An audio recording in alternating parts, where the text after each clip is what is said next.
Estamos de vuelta en Puertas Abiertas. Nos encontramos con el ministro de Ambiente, quien acaba de estar en el Congreso en la Comisión de Pueblos Andinos. Ministro, habíamos hablado respecto a las conclusiones que se habían tomado en esta comisión para el caso de Conga, y habíamos dicho, o bueno, usted me había contado en realidad, que lo que había ocurrido acá es que el estudio de impacto ambiental hace unas recomendaciones, las cuales recoge el presidente y las cuales presenta, ¿verdad? El peritaje. El peritaje. Esto para el caso de Conga. Para el caso de Espinar, ¿qué se concluyó? Ahí es absolutamente distinto, porque no estamos hablando de un cuestionamiento o una falta de credibilidad a un estudio de impacto ambiental. El estudio de impacto ambiental está aprobado hace mucho tiempo. Okay. Aquí estamos hablando de una preocupación sobre cuál es la situación ambiental de esta provincia y dónde puede estar la causa de esta contaminación.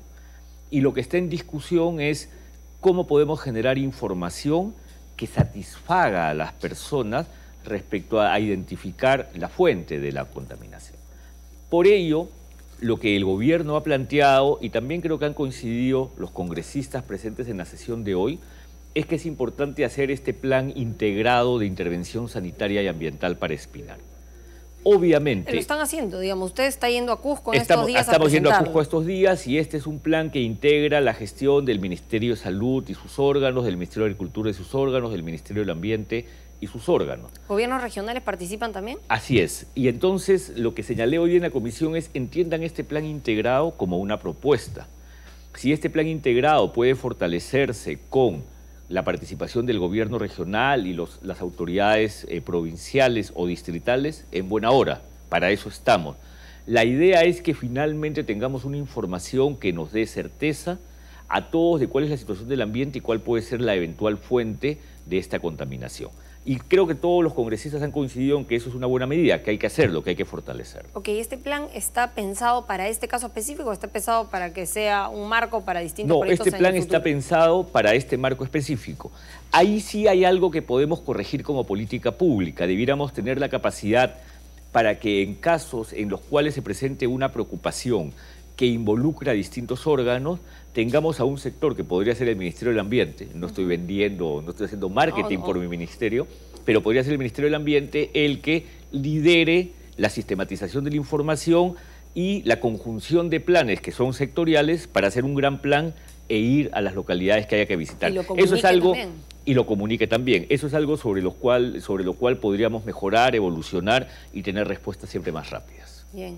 Ahora, usted mencionó hace un momento un tema muy interesante que es el tema de la cuota permitida de contaminación, ¿no? Realmente cada actividad, el hombre en su día a día va a contaminar, va a generar un tipo de impacto ambiental en cualquier situación. Claramente la empresa va a hacerlo de forma más grande porque se trata de algo mayor. Esta contaminación permitida, para esto, digamos, para contrarrestar esto, se habla mucho de la responsabilidad social empresarial, responsabilidad ambiental, empresarial. ¿Qué políticas está tomando el ministerio para ver esto? Yo creo que la responsabilidad social debe ser voluntaria. ¿Qué es lo que quiero decir? La obligación del Estado es poner condiciones. La obligación del Estado es hacer que estas condiciones se cumplan y la obligación del Estado es hacer que cuando no se cumplen las condiciones que ha impuesto se sancione. A ver, pero en muchos países es obligatorio. La responsabilidad social es... No, vamos por parte. ¿Ya? Entonces, ¿cuál es la obligación del Estado? La obligación del Estado es poner las condiciones, escribirlas, las mejores condiciones ambientales y sociales para cualquier proyecto. Esa es la obligación del Estado, verificar que se cumplan e incentivar al que las cumple y sancionar a quien no. Esa es la obligación del Estado. Para mí, ¿cuál es la responsabilidad social? Es ir más allá de la ley. Por eso es que digo que es un acto voluntario, que el Estado puede promover. Porque si ya la pongo obligatorio, entonces ya estoy estableciendo por ley lo que en realidad debiera ser la base de la responsabilidad social. Yo cumplo la ley y no solo cumplo la ley, esta es la condición mínima de una empresa. Actúo más allá del cumplimiento de la ley, supero mi cumplimiento de la ley. Y en responsabilidad social se ha evolucionado, creo que de una manera correcta. Todavía no se ha masificado porque en el Perú todavía hay muchas pequeñas y microempresas que por su situación económica, por su escala, por su realidad, no son capaces de asumir este tipo de iniciativas. Algunas grandes empresas lo hacen, otras mejor que otras. Algunas mejor que otras, perdón. ¿Qué es lo que quiero decir? La responsabilidad social ha evolucionado. En un inicio se asumía que una empresa era responsable cuando atendía ambiental y socialmente, como yo siempre digo, del muro hacia adentro.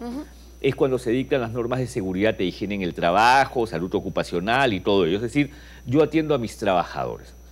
Tiene que haber coherencia, ¿no? En lo que uno tiene para adentro que además y es lo sale para mínimo, afuera, eso es lo mínimo que una empresa debiera hacer. Luego se evolucionó y se dijo, no, ya no solo me debiera interesar del muro hacia adentro, me debe interesar del muro hacia afuera. Y ahí es el entorno más inmediato y a su vez los efluentes. Es decir, si tengo un tubo o una chimenea, ¿qué impactos estoy causando? Y ahí hay un elemento bien importante en responsabilidad social, por eso te digo, debe ser voluntario, porque hay mucho de percepciones. No solamente es qué impacto directo tengo, es qué sensación o qué percepción estoy generando. Claro. Hubo una vez una planta de manufacturas en Lima que tuvo un accidente y cuando finalmente quiso compensar y ver cómo corregir, se habían roto vidrios, habían tenido algunos problemas, a los vecinos, se dieron cuenta que los vecinos los odiaban. Y los odiaban porque los funcionarios y los trabajadores de la empresa utilizaban todos los estacionamientos de la calle y no permitían que los vecinos se cuadraran frente a sus casas. Y miren usted, y mira Mariloli, que ese es un tema de percepción. La empresa era absolutamente ajena a este problema de que la odiaban. Entonces, uno tiene que entender su entorno más inmediato. Las empresas que han evolucionado aún más se dan cuenta que ya no solamente es su entorno inmediato, es su entorno mayor y el destino de sus productos.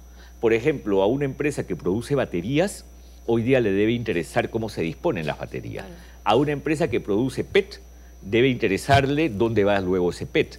A una empresa que produce refrescos con mucho azúcar, le debe interesar cómo anuncia a sus consumidores, ¿no?, que los daños que puede producir el azúcar.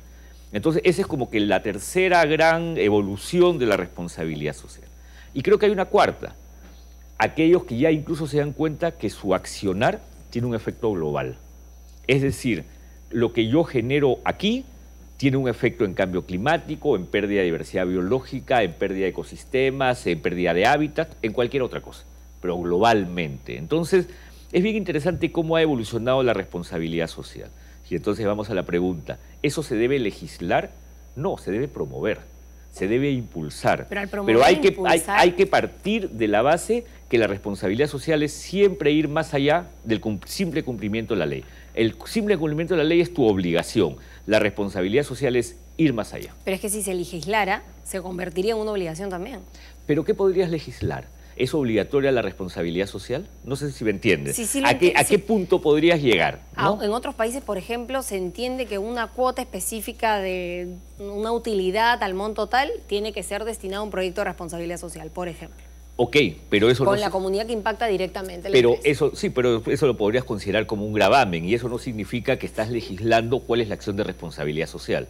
Es que no sería un gravamen porque no es un monto, es un proyecto. Ok, pero estás estableciendo una regla para determinar que un porcentaje vaya, pero no estás estableciendo en sí la acción de responsabilidad social. Para mí lo importante es que la acción de responsabilidad social se produzca. Pero podríamos seguir debatiendo, lo importante es que exista. Tiene que haber responsabilidad social, es lo mínimo que se le exige hoy día a una empresa. Claro, bien. Ahora, otro tema, para salir un poco ya de la responsabilidad social. De la responsabilidad social y de los proyectos mineros. Vamos a hablar del medio ambiente, la polución con respecto a los automóviles. En los últimos años, Lima se ha vuelto infestada por cada vez una cantidad más grande de automóviles, el tráfico es cada vez más denso y esto, por supuesto, genera un impacto ambiental fuertísimo. Sí, a ver, vamos a hablar de Lima. Lima y muchas de las ciudades, las más grandes ciudades del Perú, sufrieron severamente por una disposición dictada a inicios de los años 90 que permitió la importación de vehículos usados en un momento sin ninguna restricción a las emisiones. Lima y las grandes ciudades del Perú se llenaron de vehículos viejos, vehículos que eran descartados de muchos países desarrollados, especialmente de Corea y Japón, que se les hacía cambio de timón en condiciones absolutamente inseguras, de combis pequeñas, muchas que provenían además de haber utilizado o cargado residuos tóxicos o peligrosos y no había ningún control. Y eso contaminó significativamente las ciudades. El gran problema de contaminación en Lima viene por esa norma. y que además luego continuó a partir de la autorización de importación y las prórrogas de importación de vehículos usados a través de Tacna y Matarani. Felizmente eso ya se cortó. Ya no hay más importación de vehículos. Sé que hubo por ahí alguna iniciativa en el Congreso para volver a retomarla. El Ministerio del Ambiente se opone rotundamente a que se prorroguen las importaciones de vehículos usados. Adicionalmente, hemos tenido desde los 90 un sistema de transporte público desregulado. O sea, un sistema de transporte público donde tú eres más joven que yo, pero probablemente sí recuerdas que uno ponía su cartelito de taxi, ¿no? De plástico, y podía su propio auto utilizarlo como taxi. Es decir, cualquiera podía ser taxi. Y entonces tenemos una sobreoferta de vehículos para taxi que no pueden atender esa demanda y que lo único que hacen es congestionar las pistas. Por otro lado, hemos tenido una gran deficiencia de infraestructura vial. También en la década de los 90, por el conflicto político entre el gobierno nacional y el gobierno municipal, no se dieron ni los fondos ni los avales para acceder a crédito y la infraestructura vial se perdió. O sea, hubo muchas limitaciones para acceder a recursos para hacer puentes, pasos a desnivel, pero lo peor, para hacer sistemas masivos de transporte público.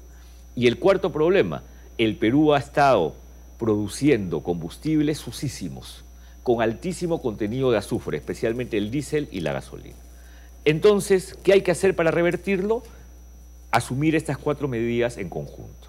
Felizmente ya el municipio de Lima lo está haciendo. El municipio de Lima está trabajando en ello, está mejorando los sistemas de transporte público, está mejorando los corredores viales.